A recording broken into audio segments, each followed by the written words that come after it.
Take a deep breath. You're about to be transported into a different timeline, one where you already have everything you desire, where extreme luxury is your normal, where you are fully aligned with your power, ease, and inner stillness. Breathe in again. Let your body soften. Let your mind release its grip. Let yourself remember. This is an immersive experience. Every sound, every image, every word is designed to tune your frequency to the wealth, beauty, and expansion that already belongs to you. You don't have to chase it. You're stepping into it. Breathe in again. Now, welcome to the version of you who already has it all. You hear it before you see it. The low rhythmic pulse of the helicopter blades beating through crisp mountain air. Snow kicks up around your boots in a soft white storm. You're standing on a landing pad carved into powder at 7,000 feet. The sun slices across the peaks. The world narrows into focus. Everything is white, and now you climb into the heli with calm precision. No fear, just the familiar thrill of elevation that comes when your soul steps ahead of your body. Inside, clean leather seats, brushed steel panels, and a silent guide who nods, headset on. No need for words, you are here for something beyond language. The liftoff is smooth. You rise like breath held at the top of the lungs. Outside the window, endless ridgelines, sculpted by time and snow, untouched by humanity. This isn't scenery, it's sovereignty. You glance at your gear, matte black skis, graphite carbon, custom boots, goggles that reflect sky and intention. Everything you carry is precision. You didn't pack for adventure, you packed for mastery. The pilot leans back slightly and motions toward a jagged peak dusted in silver and light. That's your drop point. You nod. No theatrics, just readiness. When the heli lands, the silence hits you. Not absence, but presence. The blades slow, the snow settles, the world exhales around you, and all you hear is your breath inside your jacket, syncing with the mountain's pulse. You step out. The powder is deep, silent, fresh.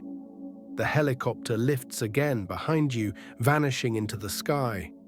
No tracks, no sounds, just you, the descent ahead, and a mountain whispering, "Let's begin." You lock your boots, tighten your gloves, adjust your stance. This is not sport. This is a private symphony of motion, gravity, and grace. The first push, the drop, the rush. Your skis carve effortlessly into virgin snow. The world becomes a tunnel of white, speed, silence. Adrenaline hits, but not like panic, like clarity. Every turn is a prayer. Every shift in weight is decision and consequence, wrapped in joy. You are not skiing.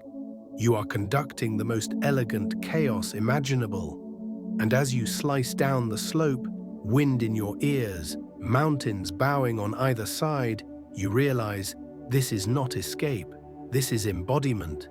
You descend like breath exhaled with precision, not wild, not rushed, complete. Every curve, every flex of your core translates into beauty across the white canvas of the mountain. It's not about showing off, it's about syncing, with terrain, with gravity, with self. The snow beneath you gives just enough, like silk beneath steel. Your poles tap lightly, a language you and the mountain speak fluently.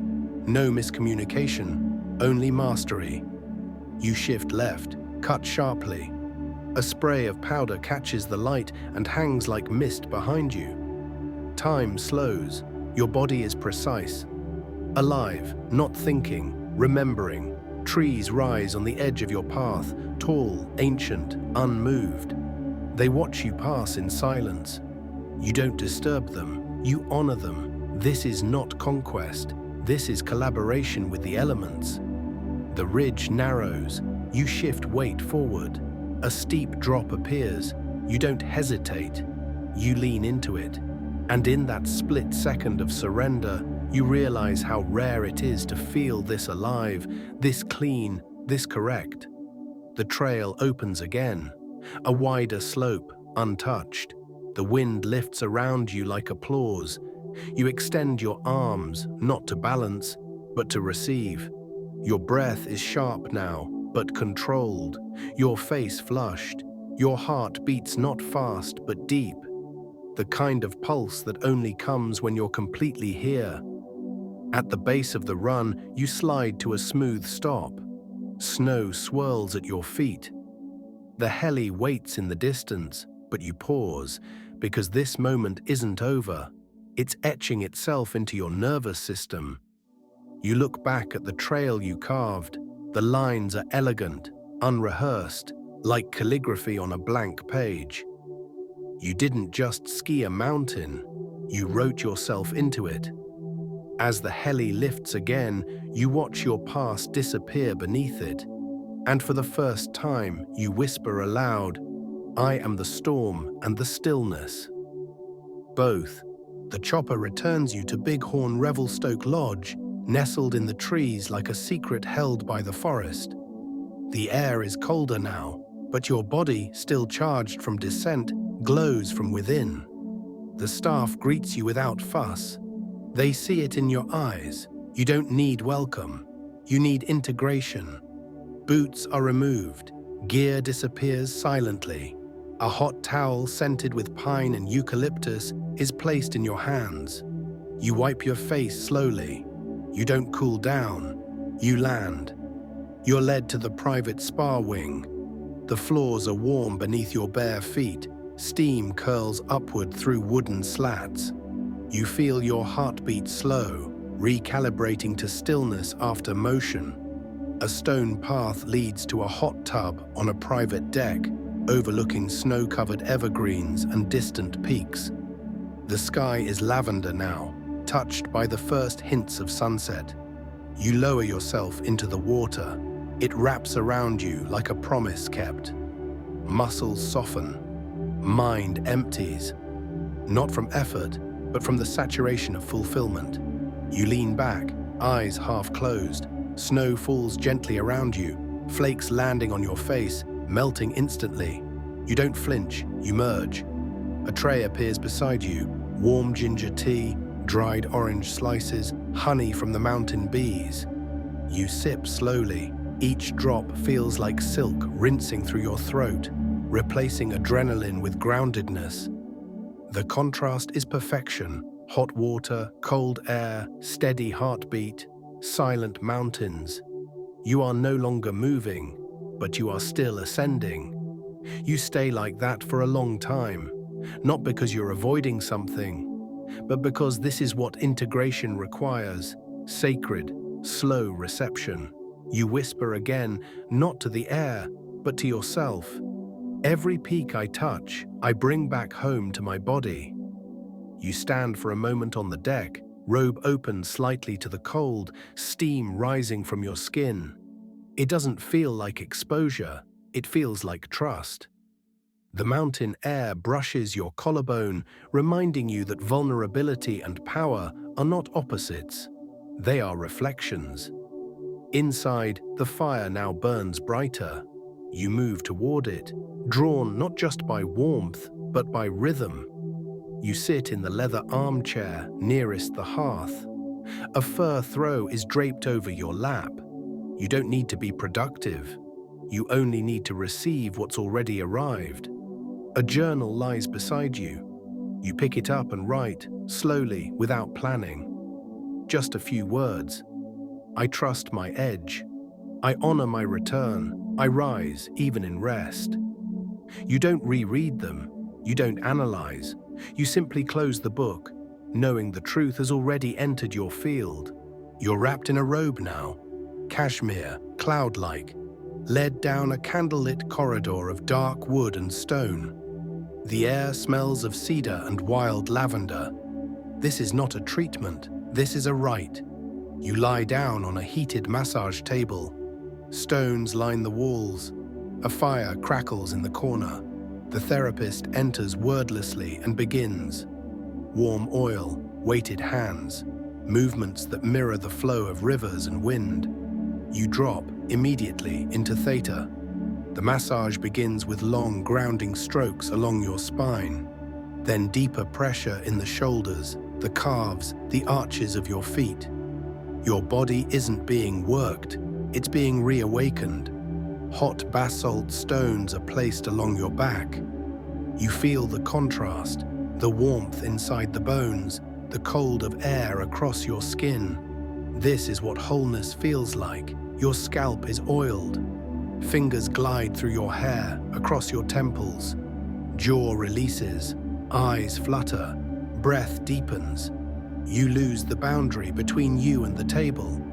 You become surface, muscle, memory, and breath.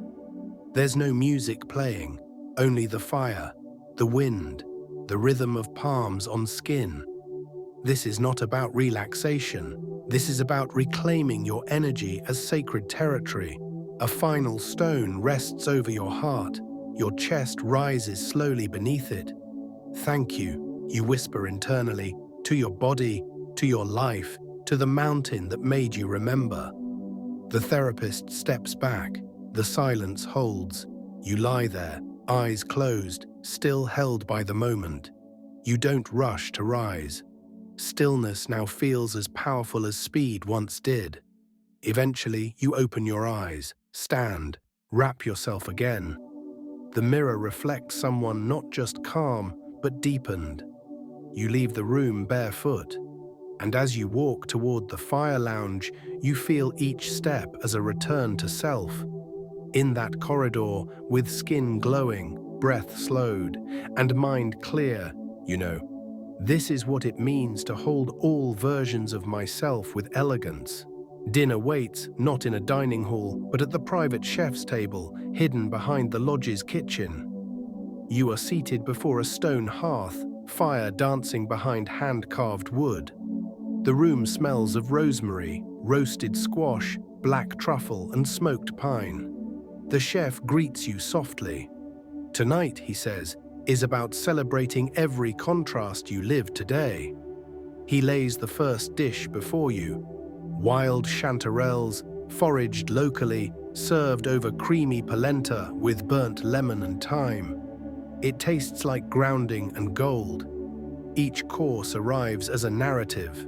Elk tenderloin with juniper and blackberry, cedar-planked salmon, roasted root vegetables glazed in mountain honey. No single flavor dominates. Every bite is balanced, like the life you are now holding. A red wine is poured, velvety, dark, elegant. It swirls in the glass like memory. You sip, the tannins open across your tongue like a blessing delivered in silence. Between courses, you stare into the fire.